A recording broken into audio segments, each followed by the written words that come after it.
UNPAVED, Sean Salisbury here. We're bringing authentic, real stuff to you. Hardcore opinion. Sean Salisbury, a great NFL analyst, a former NFL quarterback.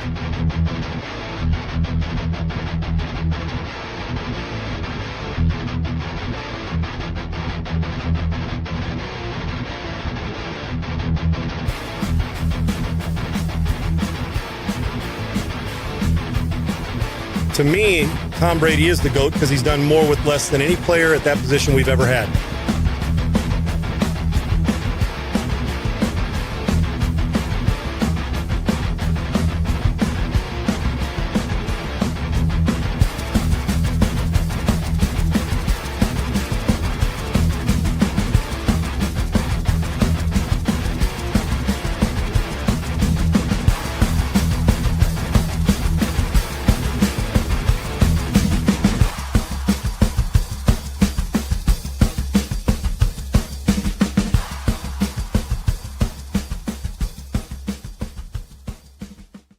Hey guys, thanks for joining us. It's Unpaved. Adam G. Sager on Twitter. I'm Sean Salisbury. It's Sean Unfiltered. Great to have you guys along today. As always, many questions to be asked and many answers to be given because we have all the answers, Segs. Great to be with you today. We've got a phenomenal show, and it's going to be, I think, a fire one because we got some comments from a former player that if he'd have done something that he should have done, maybe his term, or what he uses term to explain quarterbacks, maybe would have sustained him a little bit better as well.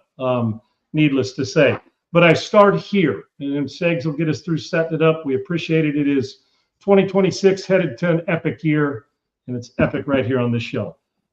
Fans, I got to tell you, man, I got no compassion for you when you love the fans.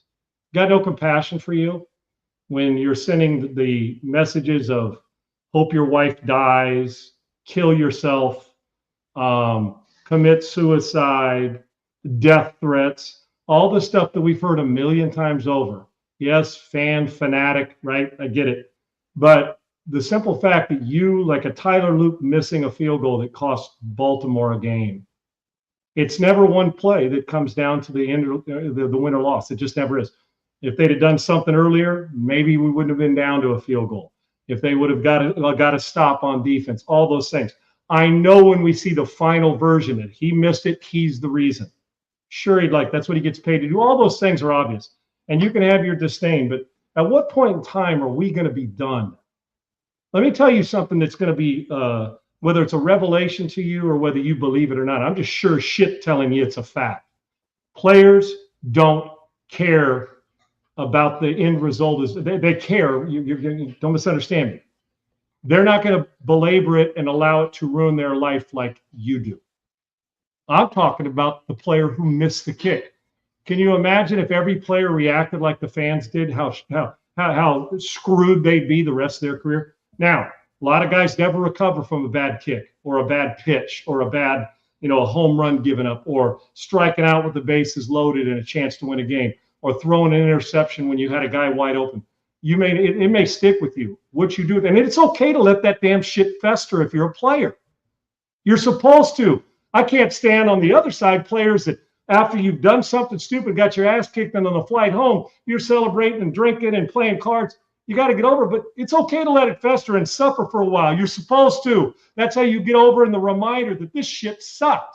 We have mourning in everything we do. We lose a family member. We lose an animal. We change jobs. There's mourning, celebration after mourning. We celebrate the life, the mourning that you go through and the tough times. And then you got to get on with it. Just like the person that you lost or the job would expect you to. So you got to get on with it. It's okay. We mourn for a while, and it's okay for players to do that. But to get over that quick tells me the opposite, that you don't care enough. But the threats and the death threats over a missed field goal, there's 60, 70, 80 plays in a game. There's so many circumstances. But even then, the death threats, I don't get it. I just don't. You can love your team without being an asshole. I'm going to tell you this. I made a lot of mistakes in my playing career. Did some good things. But you know what? Those of you who may have bet a game 15 years ago, that's your problem, not mine. If you're dumb enough to bet on stuff that you're not good at it, and you bet money, and Tyler Luke misses a field goal and it costs you money, then you're a fucking idiot and you don't know how to bet. How's that? maybe you got to look into that. So I love the fans, but you fans that are death threat, and I think that 98% of fans are good. There's a small percentage of them that are assholes and do this to a player. Well, he makes it all he shouldn't miss. Yeah, let me walk into your job where nobody's watching and mistake you made because you sent the wrong email, you didn't close out a sale, somebody's standing over you. Well, that's just the reality of it, right? He's on TV or not. He's in a position to save or make you money. So if it's betting that's causing this, oh, well, be a better bettor. Does that make sense? Be a better bettor. So the gamblers or somebody, but you guys that are so into the sport that you can't get over it, that you motherfucking fighting in the parking lot, you're blaming a guy, sending death threats, hoping a family member dies. Do you realize the player, first of all, behind the scenes is laughing at you like you're a nut job? Now, if some of you are really, really taking it to a new level, they just block you and move on.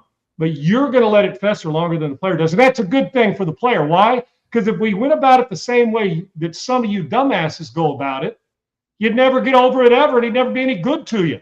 Quarterback, running back, missed tackle, bad referee call, all those things that drive us crazy. But can we draw the line and follow most fans' leads where it's a bummer, it sucks for a week, you suffer over it. If you lost money on a bet, then you move on to the next one. You study the product better and make a better bet, or realize that this stuff happens in life. Nobody makes every kick, nobody makes every throw, and not everybody can go to 7 or 10 Super Bowls. And even then, those guys, Tom Brady fumbled the ball at midfield after throwing for 500 yards, and it cost him a game. But that wasn't the reason.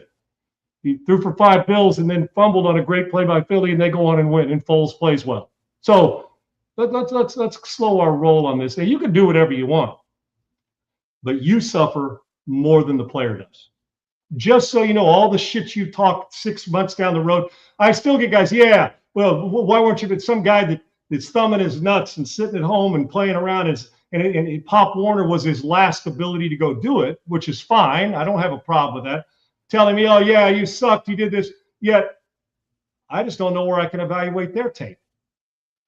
And I'm sure Tyler Luke doesn't know where he can evaluate your kicking tape, since you've never kicked in that moment, because he has a skill set that some of us don't have. Love the fandom. You paid for a ticket. Get after it. Be passionate. Criticize all you want. But death threats and wanting a mom or a kid or somebody else to die or get divorced, all those things.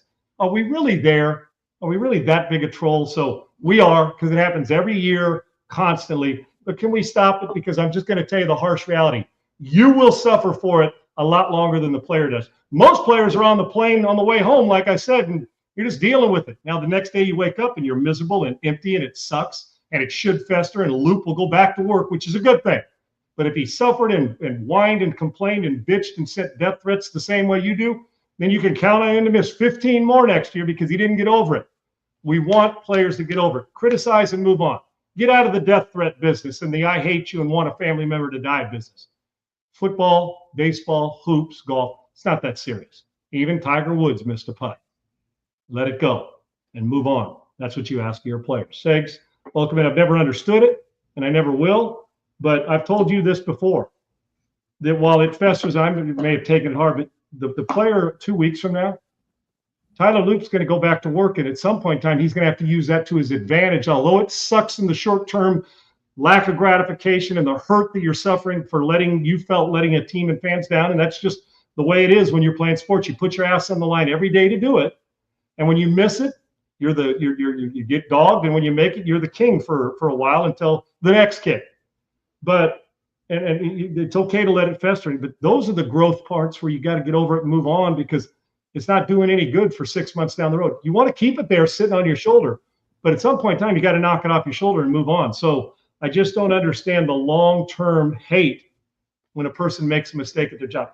We've all been cost money. I've cost teams games, and it's miserable because you got everybody else in your hands of like, I could have made that and we'd be moving on.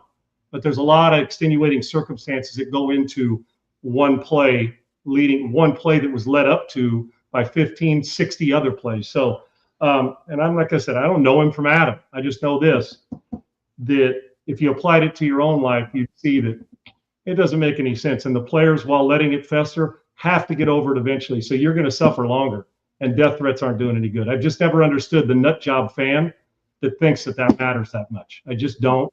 But it is harsh when your kids have to see it. If you have kids, I don't think he does, but anybody who has kids and death threats, hell, I received them at ESPN. honest to God, where the security had to get involved because they sent it through there and they saw it and they called me in the office saying, this is pretty serious. And they had to track it down because I picked against the team on the air. That's how nut jobs these idiots are. People are idiots. Literally, they called me in to the security department. HR was in there, security department, and my boss. They said, Sean, I said, security, what's going on? First thing is my family okay, right? Right. Call me in. I say, well, what? Because they try to keep some of the stuff from some of the town. Because you would be amazed at the shit that you get. On the good side, people sending you stuff and gifts, and on the bad side of hating you. Well, this was a really deep-driven hatred. I didn't see it. They had it. So whether it was sent to ESPN, attention my name, or whatever, they had it. Dude, they walked me in and walked down. They would say, well, here's what we'd like to do with it. And my first thought, and I held it from my family. I was married at the time. Because, man, I had young kids, and you're thinking, are these people this crazy? And it was simply over something I said about a team on the air. It was just analysis. I'm like, they're nuts, but they got to the bottom of it, and they track the URL numbers, and they track whatever email, they can track it, and they found it. And that happens probably 100,000 times, but that was just one case of me. And I mean, I'm going to bludgeon your family. I know where you live. And the fact that you picked it, I'm talking about, dude, it wasn't just one of those throwaway comments some idiot makes. Yeah. And I'm like, geez. And I didn't even go home and tell until after the fact because I didn't want to head on a swivel. I want your head on a swivel all the time. But I thought, are these people really this serious about this? And while I take my job and my career serious, bludgeoning your kids isn't part of my issue when it comes to my analysis or throwing an interception that may have cost you money on a Sunday game. Yeah, I mean, fandom is one thing, but that's nut job stuff, man. And you can't love the sport that much. None of us playing do. I can tell you that. We love it, but none of us playing do that we're going to bludgeon somebody because we threw a pick or want somebody to bludgeon us. They're nuts. It's crazy. It's the legalization of sports gambling and a certain amount of states has increased this a lot, like you talked about. But I mean, it's still, I'm in a couple group chats with just say Bears fans. And I mean, Bears don't play well. And it's like somebody just stabbed your mother in the chest right in front of you 150 times. And I'm like, guys, it's not that serious. Sports is supposed to be for your enjoyment. Right, and yes, right. if your team you can loses, be pissed, be sure. upset. Yeah. Right. Someone plays bad. Yeah, of course you want them to play good. But yeah, taking it that far is just there's a line, and people go way past it. That's well, they do it especially on social media because they know you're not getting to them. But I've yet to have a guy walk up to me in a bar or restaurant. Now they may say something stupid, but I've yet to have a guy stand next to me and say, you know what, man, I'm thinking I'm going to bludgeon your family, and I'm going to try. You better keep an eye on me because see this knife. I haven't had a guy sit next to me in a restaurant or bar ever say that for obvious reasons. Because then you're within my reach. There's a big difference for it to play within a player's reach. But boy, I'll tell you what, that courage gets real big. But some of the stuff, is overboard. And I tell you, it's not that important. Your job's not, and my job's not, unless you're a surgeon saving somebody's life, or military, or first responder, or going into a tower that's been hit by a plane. Then we can do it. But you're going in there to save lives, not bludgeon them. Okay, as opposed to sports. If you love sports that much, God bless you as a passionate fan. But when you cross that line, that's more a you problem than a me problem. And I've just never understood it. I love sports, but they're not setting the standard for my life, and they're sure as shit never going to be my identity, nor is this job. Ever. Right. Nor should it. 100%. Yeah. All right, Sean, let's talk about the NFL MVP. This is a 2-horse race. I mean, plain and simple, the betting odds say that it's Matt Stafford versus Drake Maye. According to MGM, the odds for the MVP, Matt Stafford -135, Drake Maye +105. And then their third guy is Trevor Lawrence at +30,000. So that just tells us this is a 2-horse race. It's going to come down to these two guys. If you had to choose, who are you looking at? You got Drake Maye, the second-year player. They go 14-3. 72% completion percentage, throws for just under 4,400 yards, 31 touchdowns, 8 interceptions. I believe he also rushed for another 4 touchdowns. So, I mean, you're looking at 35 touchdowns total. But then you have Matthew Stafford, We all know who Matthew Stafford is and what he can do. Throws for over 4,700 yards, 46 touchdowns, the same amount of interceptions with 8, quarterback rating of 109. I mean, I think in the end, for me, I think it's obvious who the MVP is. But let me ask you, is it Matt Stafford or is it Drake Maye? I don't think it's, I think to some, Segs, you and I may feel it's obvious, and I feel it's kind of obvious right now too. And that doesn't mean the other guy that doesn't going to win this hasn't had a phenomenal season, and in another year puts it up next year, may be the MVP. Before I answer this, the question is, what do these voters, do you think, or the people that we're just, it's just opinion. Everybody has one. You're not wrong if you think it's, hell, there's some that it's going to think it's Josh Allen because what he's had to do to carry a team, or Trevor Lawrence. Hell, there just is. I mean, there's going to be some of those guys that are out there. Hell, I could make an argument that Puka Nacua, without him, these guys ain't doing shit. I mean, they are, but you get my point. So it's become a quarterback award unless the running back runs for 2,200 yards and 20 touchdowns, or one of their receiver. But even then, Jefferson, when he had that big year, was not the MVP. I mean, you start to look. I mean, what Derrick Henry? I don't think he won the MVP. The Offensive Player of the Year. We've kind of created that so those guys can't. What do you hold more value in? Strength of schedule, or winning a division, being a 1 or 2 seed, and still putting up gaudy numbers? Or gaudier numbers, been in the league longer, probably have the best team in the league, but you didn't win your division and you play a much tougher schedule. That's the argument. And it's these two, and then the Lawrences and the Allens and whoever else you have in there will fall into place. For me, I don't go in. We could talk about schedule. If I said going in, did you think Baltimore was going to miss the playoffs this year? The answer is no. Right? Regardless of schedule.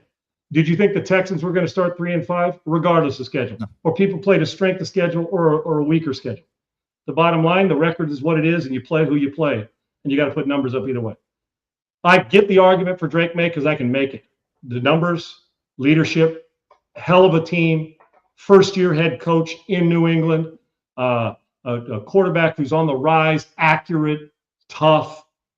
Schedule was much easier than the other guys who put up gaudy numbers, playing better football now in his heading into his late 30s than he did when he was 25, and he was playing really good football then. We just recognize it more because they win all the time.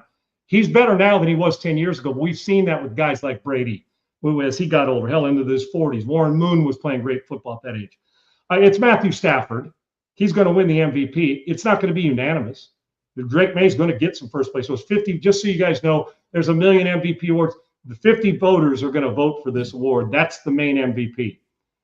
I'm going to put more credence into the fact that the schedule, the division, and the numbers. Now, if Stafford had thrown for 3,900 yards and 36, give me 3,900 yards and then the same amount of touchdowns and interceptions that Drake Maye has, and their schedule and their record is what it is, Segs. And you got what, the 2 seed is New England, right? New England's a 2 seed in the AFC, and who they've played, but Maye's gaudy numbers. Then I'm going to say, okay, I can make the argument because you still got to perform. Because in this league, we've watched the New Orleans Saints be shitty, and you say, well, when you play them, it's a bye week, and then turn around and watch Tyler Shook turn the franchise around and win games and be competitive. And I'll say it again: the difference between the best team in this league, whether you think it's Denver or whether you think it's Seattle. The difference in them and the Raiders, great quarterback play, 2 or 3 players, and 6 to 8 to 10 plays a game. That's it. I'm just telling you it is. If the Raiders had a great quarterback, you keep Max Crosby, had another dominant receiver with that great tight end, the running back's really good, maybe another edge rusher or a great middle linebacker, and 3 or 4 players. And in 6 or 8 plays, you go back and watch. Now, they're bad, or the Jets, but they'd win 4 or 5 more games with that. They just would. Right now, we could be, if my aunt had balls, she'd be my uncle syndrome. They don't. But that's the difference. And now if you have 8 more good players and a coach like Sean McVay, God bless you, or Mike Vrabel. But that's really such a fine line. So I'm putting more credence into numbers, who they played, how they did it, what they did, history. Drake Maye will have his moment. He's going to finish second. It's going to be closer than people think. Matt Stafford's the MVP of the league. And I'm not poo-pooing away or diminishing Maye because of the schedule. Hell, he doesn't set the schedule, he just plays it. And a lot of guys play shittier against bad teams. Why? Because they relax and get casual. Neither one of these guys did. Drake Maye deserves a lot of credit. I can do this. I can go Matthew Stafford MVP, Drake Maye Offensive Player of the Year, which we sometimes will give to a running back or a wide receiver. You have no, listen, is Maye's season better than Jonathan Taylor's? Yes, it is. Is Maye's season better than Trevor Lawrence? Yeah, yes, it is. Now, I can also make the argument that the guy sitting third should be Myles Garrett, but their team sucked and he had no. If Myles Garrett was playing for the Rams, we got to have the same numbers. Shit, we got a hell of an argument for a defensive guy winning both the MVP and the defensive MVP, but he plays for a bad team. It's not going to happen. Both of these are playoff teams. I'm gonna give it to Stafford. And right now, judging from it, and they finished second, I think that the MVP of the league, you can argue either one. If you give me Maye, I'm not complaining. I'm not. I told you this 3 weeks ago. I can make the legitimate, but I believe Stafford's going to win the MVP. And if Maye doesn't win it, we may very well have to crown him the Offensive Player of the Year because what he's done for New England is nothing short of fantastic. And I think that Drake Maye's got not only a good future, but a great one. There's one other argument to make. Who's got better people around him? And this is my biggest argument for Drake Maye.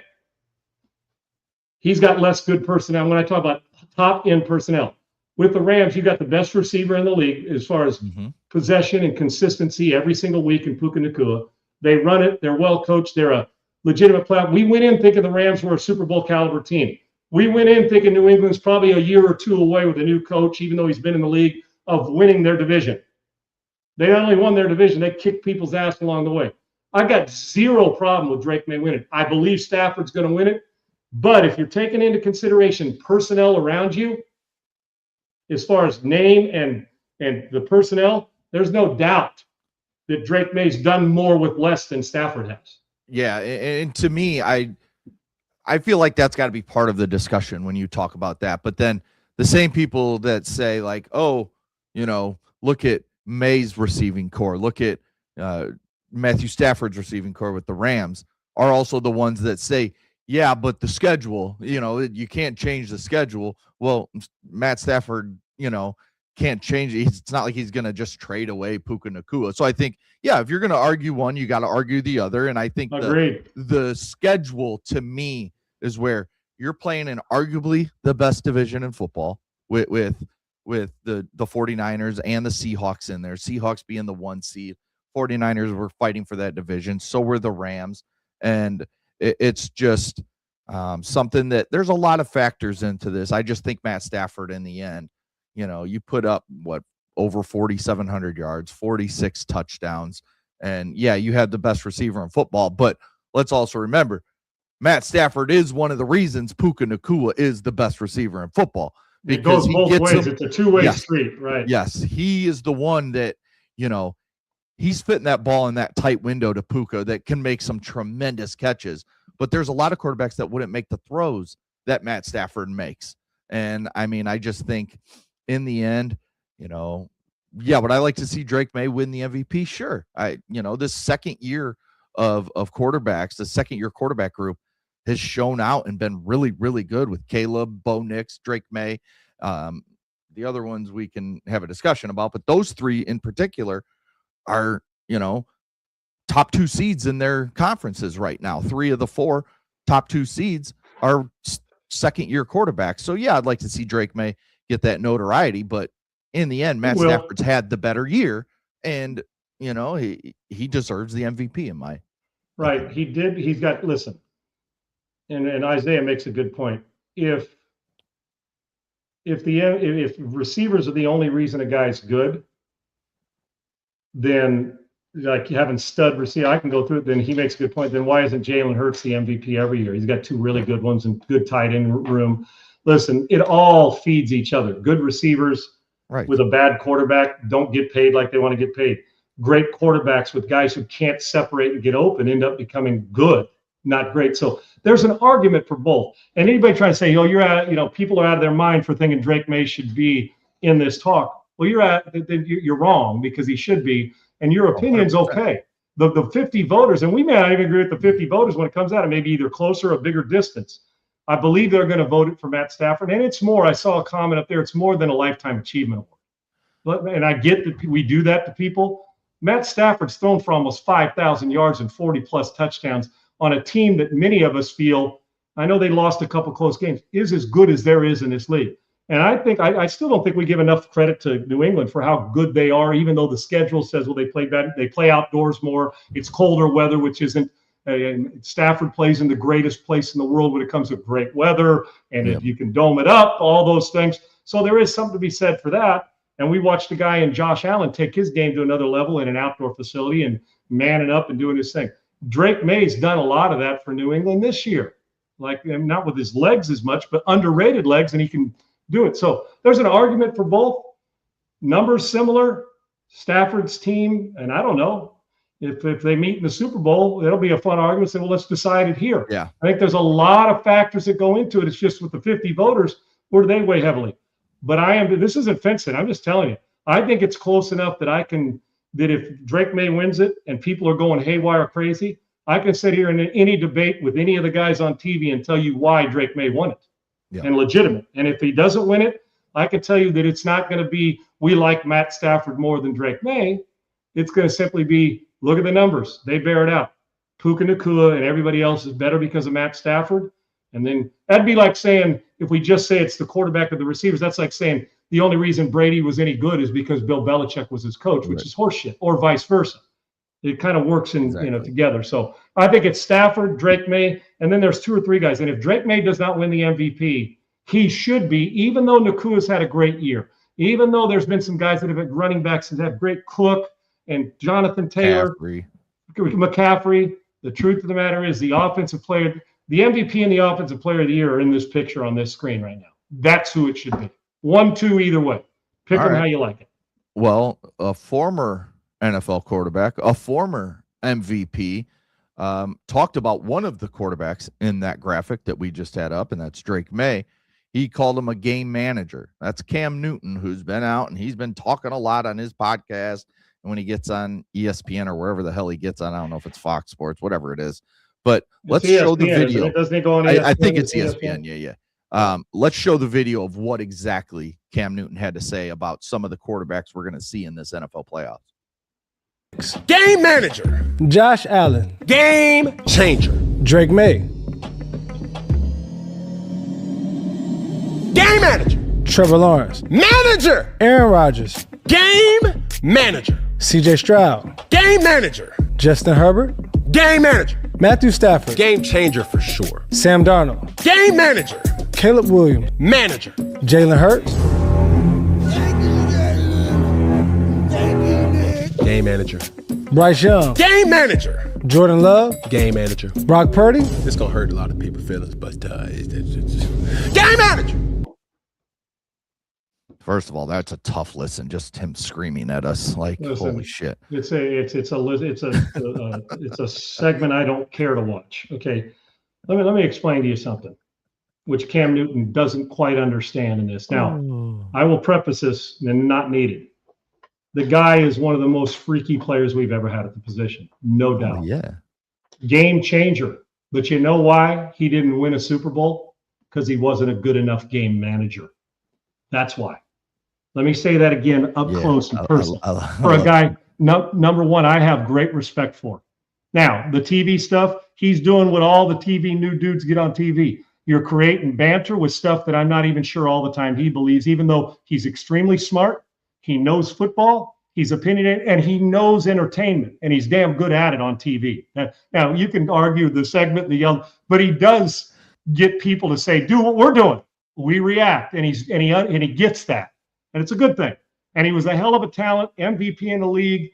His Super Bowl performance was something that he'd like back, I'm quite sure. But great player, phenomenal. He is not a Hall of Famer, but he is a great talent, and he was a game changer.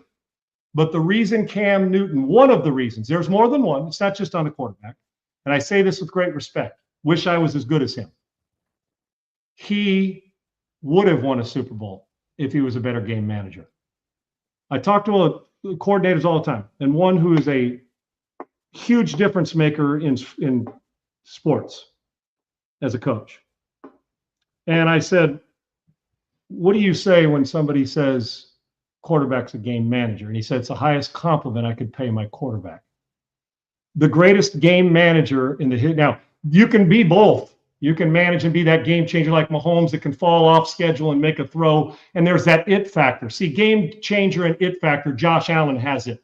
Some may not, but you can still win without having that, oh my gosh, he's the greatest skill set on the planet.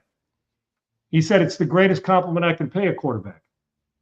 And we get this negative connotation that game manager means, well, when I hear game manager, I hear, oh, doesn't have a strong arm, can't move, everything's a check down. Just carried to win. Right. That's does Brad Johnson have a Super Bowl? Of it. Yes, he does. Brad Johnson has a Super Bowl, right? He threw for over 4,000 yards one year, but he was on a team that needed somebody to take care of the football and make plays when necessary, and he did. A game changer? Yeah, you can be a game changer. Guys, everybody's done that in a game, but the game changer is the more flashy, carry a team on your back. Like he calls Aaron Rodgers a game manager now, which he is. Aaron Rodgers was a great game manager and a great game changer when he was in Green Bay, winning Super Bowls when they had 10, 11 people hurt and went on and won a Super Bowl as a wild card. You can be both. But the greatest game manager in the history of this game, top two, well, let me go through about 4 or 5 of them. The guy that wore number 12 in New England is the best game manager in the history of this game. The guy who won number 18 in New England, in Indianapolis and in Denver, top game manager. Drew Brees, great game manager. Who am I thinking? Jalen Hurts would have been the MVP in 2 Super Bowls had they won the first one. Great game manager, and also made huge plays when they were there. Is that game manager or game changer? It was a game changer on 2 plays when he hits guys deep for touchdowns, but managed the game, didn't turn it over, knew what his defense was about. Being a game manager is understanding the situation of the game and not being a dumbass and throwing it to the other team because you think that you're a game changer and you force a square peg into a round hole and try to be a hero. But some of them don't have the ability to do what Cam Newton could, but some of them had the great ability to understand their weakness. And had Cam Newton been a better game manager, more accurate with the football, Cam Newton may have been to more than 1 Super Bowl, because I'll tell you what, he could carry a team for 6 weeks. Right. But game managers carry a team for a season. And all those guys that he named game managers, good players. I think Jordan Love is a game manager, but I think Jordan Love's got some ability to be a game changer. Yeah. The question is a sustained game changer every single week. Caleb Williams right now is not a great game manager. Yeah, I was going to say that. He's not at all. And that may prevent them from going and win a Super Bowl. Now, he is a difference-making game friggin' changer. Right. The problem is when it's the simple, boring play that you got to make, sometimes he doesn't make it, which snatches some of that stuff away and puts your team in a bind and costs you games. So I get what Cam's saying, and he can label them all. But I don't look, and neither did the guy I'm talking to, who everybody would know and respect, said it's the highest compliment you can play a quarterback. Because what? 3rd and 7, you throw it a 5-yard check down, guy runs for 3 first down. It's not spectacular, it's boring, but we win. But the ability to do it. So for Cam, had Cam been a better game manager, I don't know, maybe Cam's still playing. I don't know. But we talk about freak show talent, game changer. Cam Newton's he's in the team picture. So people look at it as negative because he's not 6'4", 6'5", 6'6", 230, how we always. But you know what? You can be 6 foot or be Brock Purdy or be one of these other guys and be great at it. Who's another one? Patrick Mahomes, while a game changer, they play sideways football as much as anybody. He's been a great game manager for years. Guess what he didn't do well, and they don't have the guys to do it right now. He didn't manage the game very well these last couple, this last year. And guess what happened? They're under 500. But it's not just him, personnel, all that comes into play. So this is not negative from my vantage point. For others, it is. Cam Newton probably could have taken a page out of some game managers, guys, stuff that wish they had Cam's skill set, got good football IQ, understands the game. Game manager is a compliment, not a negative. And anybody that thinks different doesn't know what they're talking about when it comes to just approaching game. And I don't even know if he thinks it's negative, but the tone of the tenor of his voice made me think like he thinks it, yes. So, but I know this, if I'm coaching a team, give me a spectacular guy who makes the plays once in a while and give me a game manager who makes those plays all the time. I'm going to beat you more than the game changer is, because the game changer is inconsistent. The game manager is a guy who understands the situation you are in at the moment. And that's exactly what game managers do. And then when the big play has to be made, Mahomes, Josh Allen, That's where the game changer separates you from the rest of the pack. 100%. Couldn't, that's every sports fan needs to listen to what you just said there when it comes to that, because you're right. It's such a negative connotation about this, and people throw it out there as a dig at a guy when in reality, I want that quarterback that it's 3rd and 4 and my coach has called, some sort of pass play, and he sees the defense set up and he says, you know what? It's not about me. I think we can run this, run the ball with this guy and pick up 5 yards. He does it, changes the play, flips it to the run. They pick up 5 yards, get the first down, keep the drive going. I don't need my quarterback to be a game changer every single time. That's changing the game. That's Heroes changing the game, also picking that up with the run instead of you having to use your arm. Segs, if you're relying on the hero play all the time, you're going to end up being the heel half the time. Yeah. Your careers aren't sustained on spectacular. Careers are sustained on boring, simple plays. I'm going to tell you another thing, and this is, I don't care what anybody says, if coaches are being honest, and I've talked to a lot of them over the course of my career because I've played for a lot of them and I've covered a lot of them the last 30 years. This isn't hyperbolic because on this show, I never say something I don't believe ever. If I took 32 head coaches from Dan Campbell to Kyle Shanahan to Jim and John Harbaugh to Mike Tomlin to Bill Belichick when he was into Andy Reid and Sean McVay, and I stuck them in a room and we're having a beer, sitting around and talking, I say, okay, guys, game manager or spectacular game changer once in a while to get where you want to go. They're all going to first say, oh, I want both, Sean. Well, of course you do. Yeah. I want Randy Moss too. Okay. Fastest, jumps the highest, runs the route, catches, finishes, and scores. The talent mixed in with goes over the middle, works outside the numbers. Just not, if we get that guy, great. Joe Montana wasn't spectacular. Joe Montana was a fucking game manager who got it to the right guy all the time. You know what they'd all say after they said, I want both, Sean, and we laughed? There's not one that walks out of the room and says, give me the game. When we say game changer, that's kind of misleading because you think, well, in order to change the game, you got to manage the game. So it's really, now if you want to say spectacular, that kind of fits into the game changer. If you are a great game manager, you are going to be a game changer and your team's going to love you. There's not one head coach out of the 32, and throw 32 offensive coordinators in there, that what do they all go to when they want to be trusted? The guy who manages it, gets them home safely. And there is no other answer.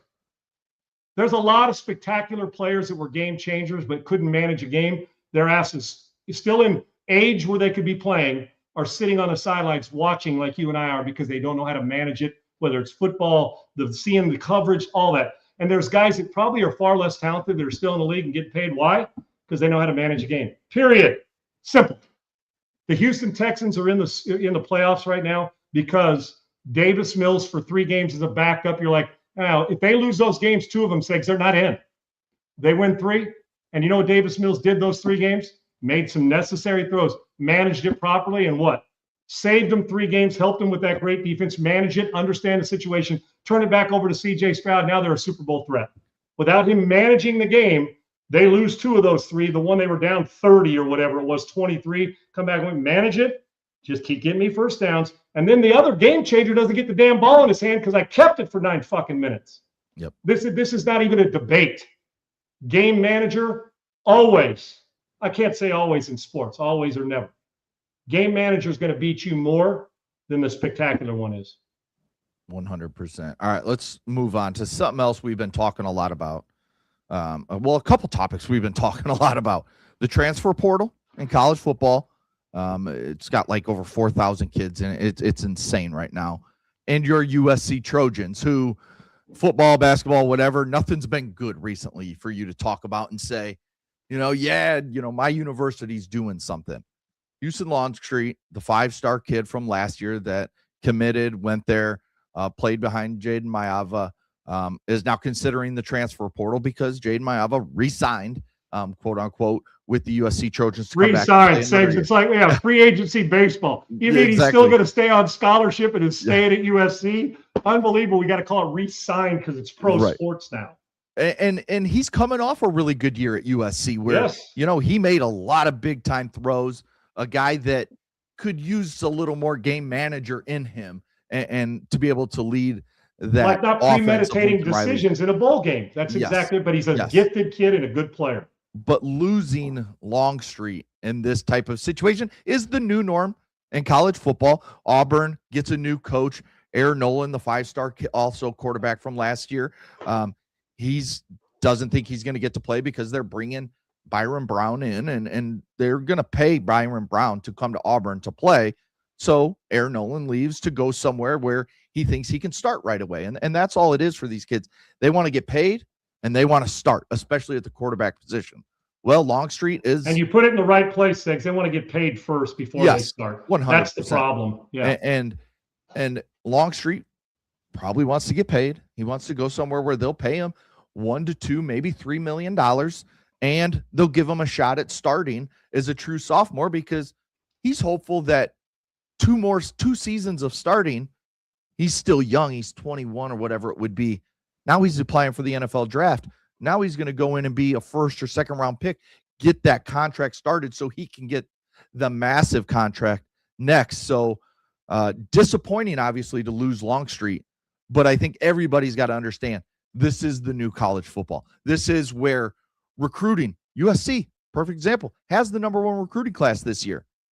How many of those kids will be here at this time next year? There's a chance that half that class is gone because other teams are looking at them saying, hey, look at Trojans aren't playing you. Yep. We'll give you $500,000. Come here and you get a shot to start right away. So it's just the new college football, and this sucks for USC to lose him. But re-signing Jaden Mayava is that's how your star. And he was a Heisman candidate part of the season. He's a good player, and they had the #1 offense for much of the season. He deserves to be the starter right now. He earned it, and his play says you're the starter and to get paid in this new landscape. There's a couple layers to this. One is, folks, the transfer portal, the way it's run sucks, and some of these kids are going to get left with no place to go. They're going to have to go down a division or two to play. They just are. I'll get to Longstreet in a second. Is the portal as it sets up sucks. And I know we'll get to Texas Tech's quarterback because they got money, they're spending it. I don't have a hard time. These kids deserve to be paid. The ones that have earned it. Now, I don't know if a 16-year-old that's a sophomore in high school who thinks he wants to get paid should be making more money than the starting quarterback at the university when he's 2 years later when he's recruited. That's something that drives me nuts. But I can say, boy, do I wish as a #1 recruit when I was coming out, we'd have had NIL. That'd have been fun playing in LA and making that kind of money. It'd been great. Didn't have it. Reality. Things change. You got to adapt and adjust. But I don't ever believe that the quarterback I'm recruiting, now in the NFL, I get it, but a high school kid who hasn't played, who's going to be a freshman or a transfer, it's hard for me to understand that the guy I'm coaching in college is making more than the guy who's coaching him. It's really weird. Now, listen, if you were Mendoza doing what you did and came back you had another year and came back, I can understand what saying, well, it's like the pros. Stafford makes more than Sean McVay. You know, I get that, but we're talking about pro and college. We're still trying to crowbar amateurism into it. We're not an amateur sport anymore. Neither is college sports, basketball, football, none of them. So with that, the transfer portal is good. In the case of Longstreet, I get it. You're good enough to start for 50 Division I schools. You're backing up a guy who's really good, and you don't see any movement other than an injury, and you don't want to wish that on the guy that you're in the quarterback room every day. Right. I almost transferred after my freshman year. I was the backup, the backup to John Mazer, and they said they were going to keep it open in the spring. I said, well, do I transfer now to go back to transfer to BYU to throw and be the starter, go there, be ready to go and sprint, boom. And I said, no, I'm going to stick this out. I'm going to see what happens in the spring. I won the job in the spring, and the rest was history. But the point is if you don't feel that there's a path to get an opportunity to compete that's my biggest problem. If you're not getting an opportunity to compete up and go, I train a couple quarterbacks that are in the portal now that haven't got an opportunity to compete and they want to go play. I don't know where they're going to play, but they should. I get it. 6 transfers and 4 transfers in 5 years just because you're getting beat out. If you had a chance and you left it on the table, that's a you fucking problem. And if you get beat out and you want to transfer, fine. Transfer's good if it works it's an injury, a coaching change. You aren't going to get a shot to compete. I get it. It's the kid's life. And it bums me out, and I understand. If I was Longstreet looking at this, I would strongly consider doing what he's doing, even as a Trojan, wanting him there. And I'm telling you, Segs, I've watched him play. Some of his stuff in high school and then some of his stuff in college. He can start for a lot of schools, and he is his feet are phenomenal. And I'm telling you, he can play. He's just sitting behind a guy who can play too. So I get it. It bums me out because now you got to go find somebody else. What we do in college sports sakes, you recruit them, you train them, and somebody else gets to reap the rewards of you training them when you enter the portal, and now you're more experienced, and boom, you go get your thing. I understand why the players are going for more money. Some of them are never going to play on Sundays, but they're getting a lot of good college money. And lastly, when it comes to, I don't want to lose my train of thought with the portal and the money. It'll come back to me, but I get it, and I get why they're paid, but the transfer situation, even when it affects my team and you're going to lose a good player, there's always going to be another 4-star, 5-star. There's always going to be another player who's a 3-star that elevates, but you train him to go and play for somebody else, and they leave, and those are the rewards. And here's what I was going to say. SC, #1 recruiting class. Nobody cares about that anymore. It's all hyperbolic, and it's all optics. You want to know why? Now, if you say we're the #1 transfer portal team, different story. That's where the rankings go. And I know we've discussed this a little bit, but now we say, what are we judging? Are you the #1 portal team? Ole Miss was a big portal team last year. Look where they're at with the veterans who somebody else trained, and you get to reap the rewards from it. It's the same thing. So, you know what? To me, that's what it all comes down to. #1 10 years ago in the recruiting class, yeah, that was something. #1 now in the portal class is your priority, and they're making it a priority. #1 in the recruiting class looks good, but 30, if you recruited 20 of them, half of them won't be playing for you in 3 years. Yeah. That's the way the statistics are playing. And I think part of it that bugs me too is fans, college, especially college, like you look at a team and you say, well, I'll use the example that I was just going to use. Texas, Oklahoma. If you were a Texas Longhorn and you went into the transfer portal, back in the day, there was no shot you were going to Oklahoma because you hated Oklahoma. It was your rival. Parker Livingstone, the wide receiver, I'm pretty sure he was Arch Manning's roommate, had a couple big catches. He goes into the portal after the loss. He just committed to Oklahoma. I mean, back then, that guys you hated during the rivalry. Yes, and that's where part of this is just it's become so much about money, and there's no, I don't want to use the word loyalty because that's not the right word, but it's just, it doesn't have that feel anymore of, there's a couple still, Michigan, Ohio State.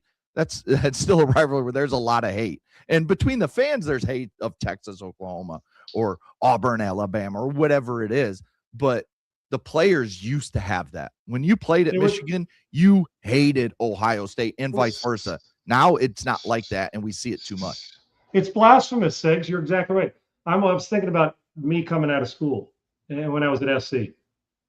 Even though I got recruited and took a recruiting trip and loved Terry Donahue at UCLA, I could have never transferred there unless I hated everybody at USC. And had I transferred there, you had to sit out 2 years if you transferred in conference back then.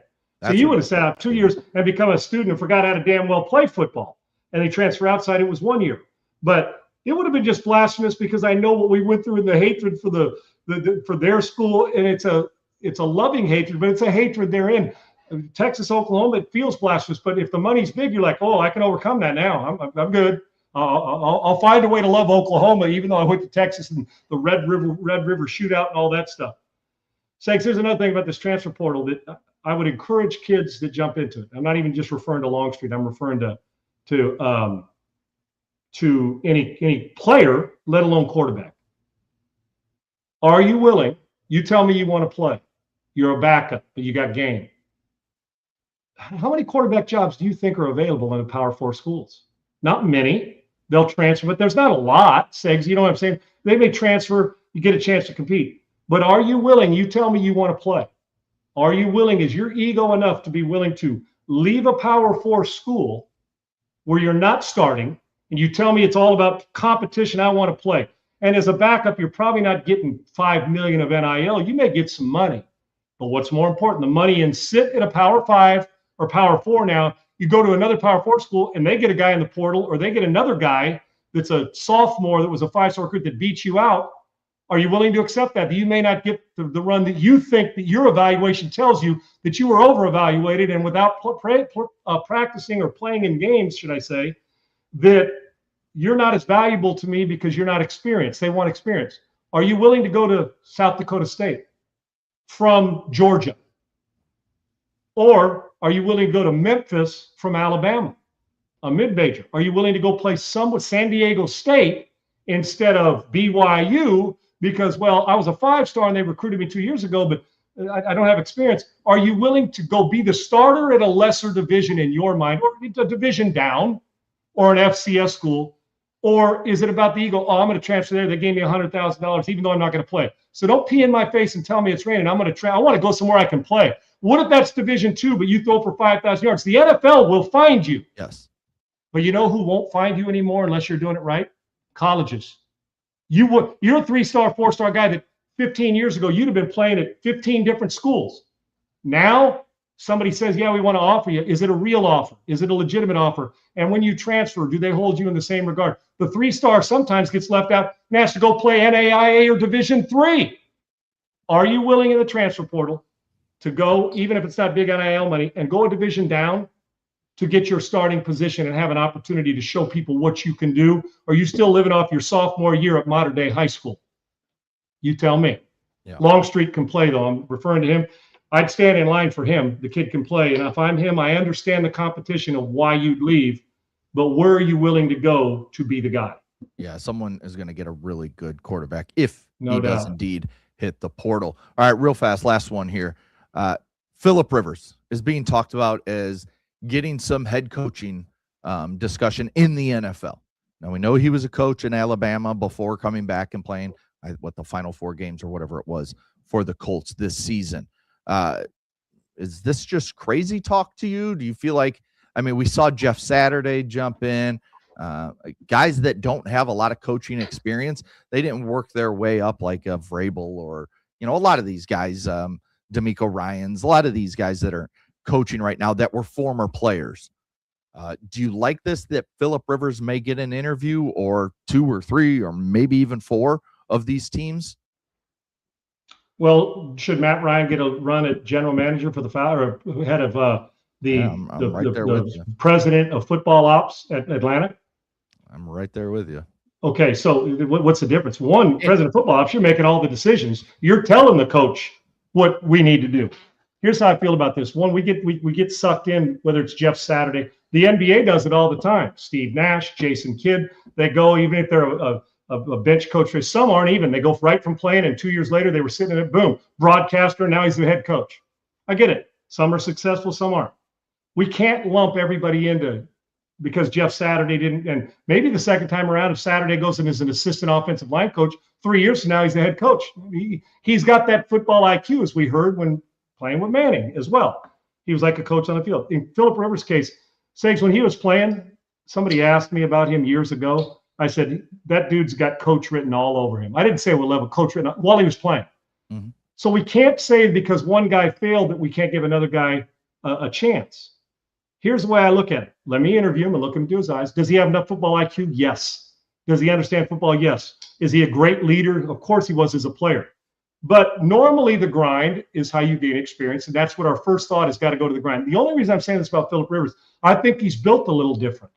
I do think he can coach at this level. Now, does that mean, I don't know, Josh McCown was being mentioned, and he hadn't even coached other than high school like Phillip Rivers for the Texans job. Now McCown's as an assistant coach, is he going to get a head coach? Maybe, because he's going through it and he's got the demeanor and he's smart, like a catcher. Backup quarterbacks in the league that sometimes start had to study a little more because they didn't get the reps. So you had to do double time to understand the game plan. Trust me, I know, I've been there. Phillip Rivers feels like he had what Phillip Rivers, I always looked at him like, had the work ethic and the mentality, should I say. I always tell quarterbacks, train like a backup, play like a starter. Meaning, when as a backup, you're training to get your shot. And when you get there to keep it, you better play well. Simple. Same as a coach. So I don't know. Some are built different. Does everybody have to go through the grind of coaching Division I, NFL? You're a guy that's an analyst for Nick Saban, and then all of a sudden you go, and then the next step is you go, and now you're the receivers coach. You got elevated to coordinator. I don't know, but is Phillip Rivers worth an interview? You're absolutely right. He is. Atlanta Falcons. If you're Matt Ryan, is he worth an interview? You hear him on broadcasting. He's probably had conversations. Arthur Blank probably loves him. All those things. You say, you know what? He's different. He doesn't have to have been a success in as a GM or assistant GM for 10 years before I promote him. Every guy. That's why I don't put them all into one box. I don't know if Philip Rivers can coach for shit. We didn't think he could play either, and he made a couple completions. He just couldn't do as much as he used to. So I would interview him if you like him and you think he's got it, and let me put him on the board.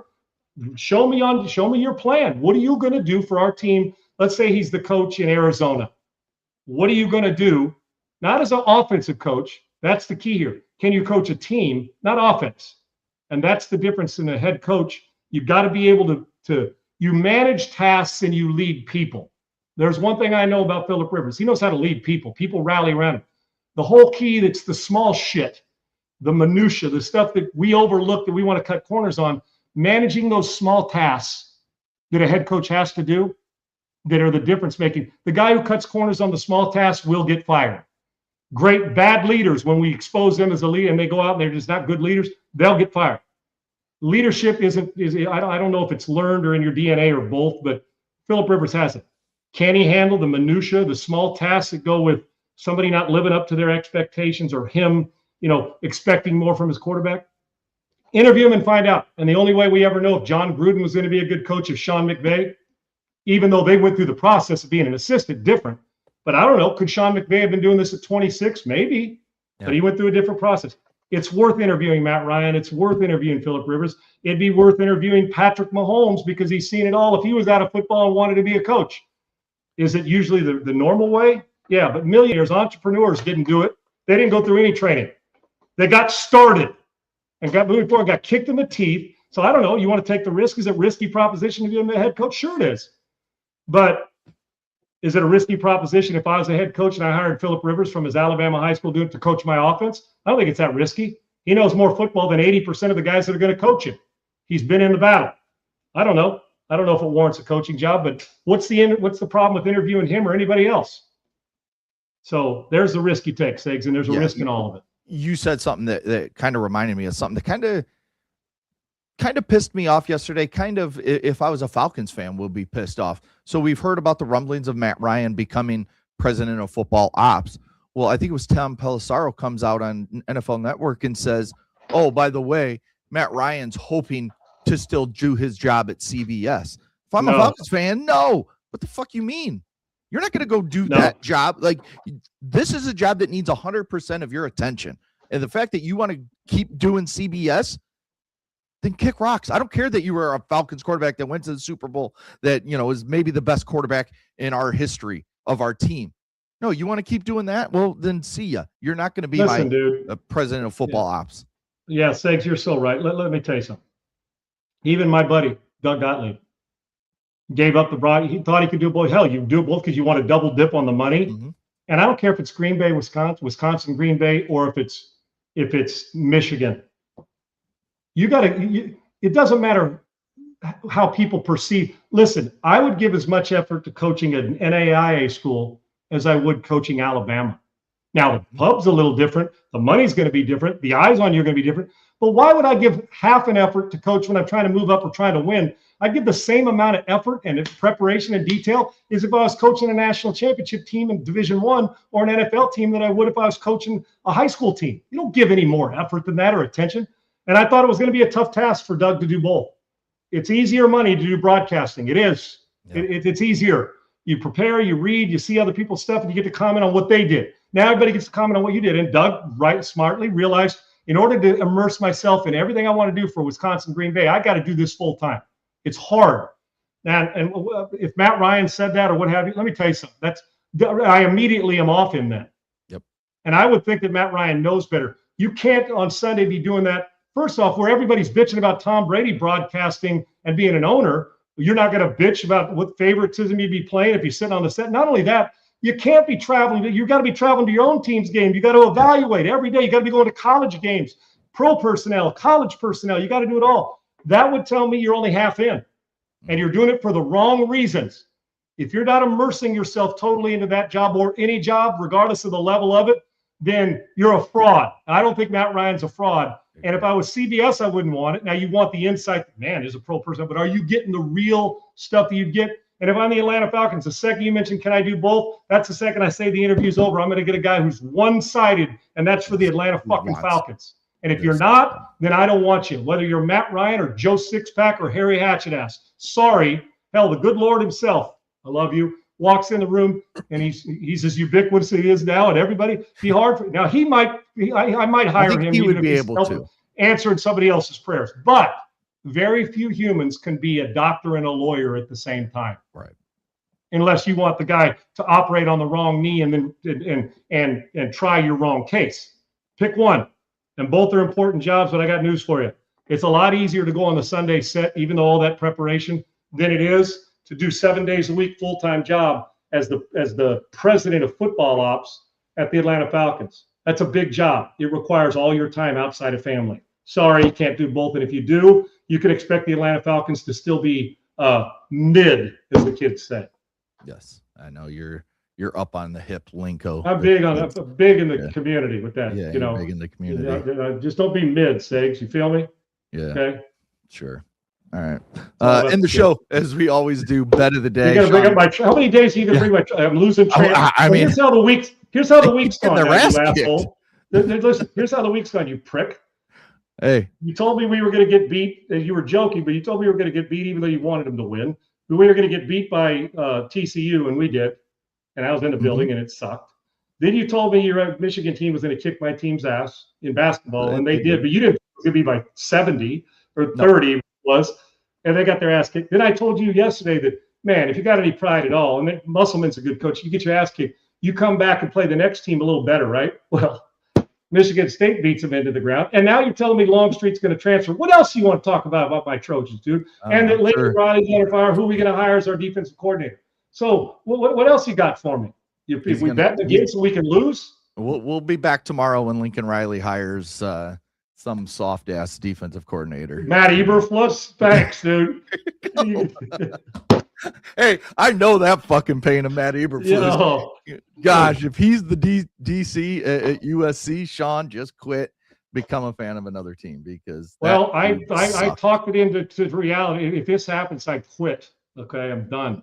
Oh, I'm done. Good Lord. What were you going to say? Sorry to interrupt. Go ahead. No, I mean, just SC got their ass kicked again by Michigan State. And I took the minus 10.5, and I won some money last night. I didn't bet the over because I kind of forgot. Like I just put in the points and I was doing something and never bet the over because remember I was strong on the over and it didn't come close because USC's offense was atrocious last night watching that game. They couldn't do anything well.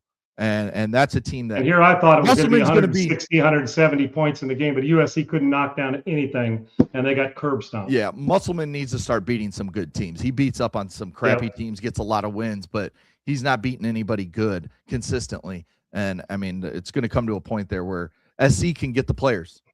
They can get the talent, but he's not coaching them up right now. Right. And he is a good coach, but you want the big win coach, right? And you almost feel like he's a James Franklin guy, right? Is that what you're saying, Segs? Yeah. Kind of. And I know he's a good coach, and I'm a fan. And I like having him at SC, but you see those two scores right there. Those two teams that beat SC, and we were 25 when this started. We were 24 against Michigan, out of it now, and rightfully so. Both of those teams are going to be playing when we get to the Sweet 16, more than likely. Yeah. There's a really good chance. USC's not, but still. If you're the 24th ranked team going into the state of Michigan and get curb stomped, what's the total? It's 30 in one game and 29 in the other, 59 points in 2 nights, two nights and 3 days. That ain't any good because those are the type of teams you face in the tournament. For the 24th ranked team in the country going into the Michigan trip, highly overrated because we're not beating good teams, and that's not a good thing. Great game tonight. You got 14th ranked Texas Tech, Christian Anderson, JT Toppin. That team is really, really good. Toppin's a beast too. Yeah. Going to Houston to face Flemings and Sharp, and this is going to be a great game. Houston's a 6.5 point favorite. 143.5 is the over under. I normally would say take the over, but with these two defenses, I think you got to take the under. And I would probably just stick the under because Texas Tech they can go in anywhere and win games. I don't think. I was watching him play over the weekend. Yeah, Christian. Watch him play over the weekend. Great, a really good player. Guard. No doubt. So this is going to be a. And you know, guard play drives everything in college basketball. Sakes, guard play is so important. I wouldn't touch, and you know my affinity for Coach Sampson.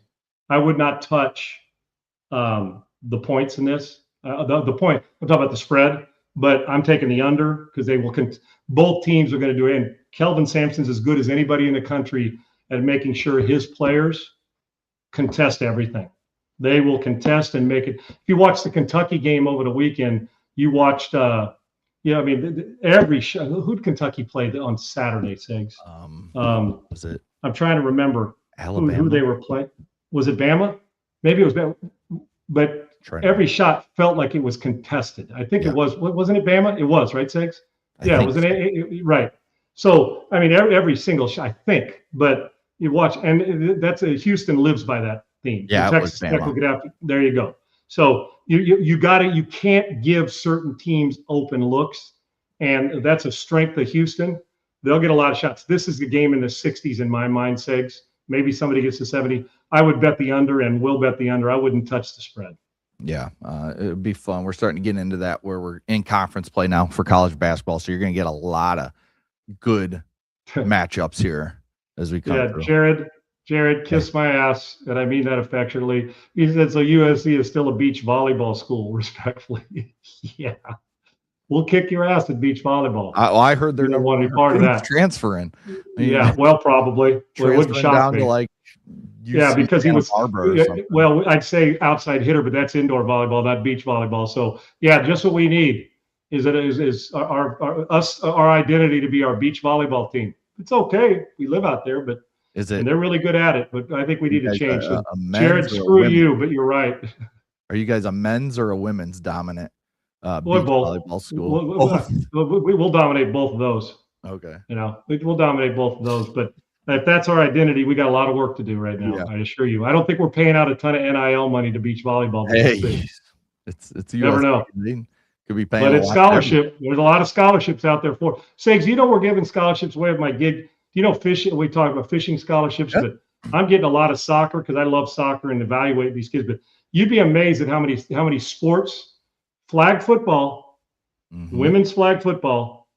One of your kids out there, folks, contact me. One of your kids out there is going to get a full ride or a lot of money playing flag football in college for women. Watch.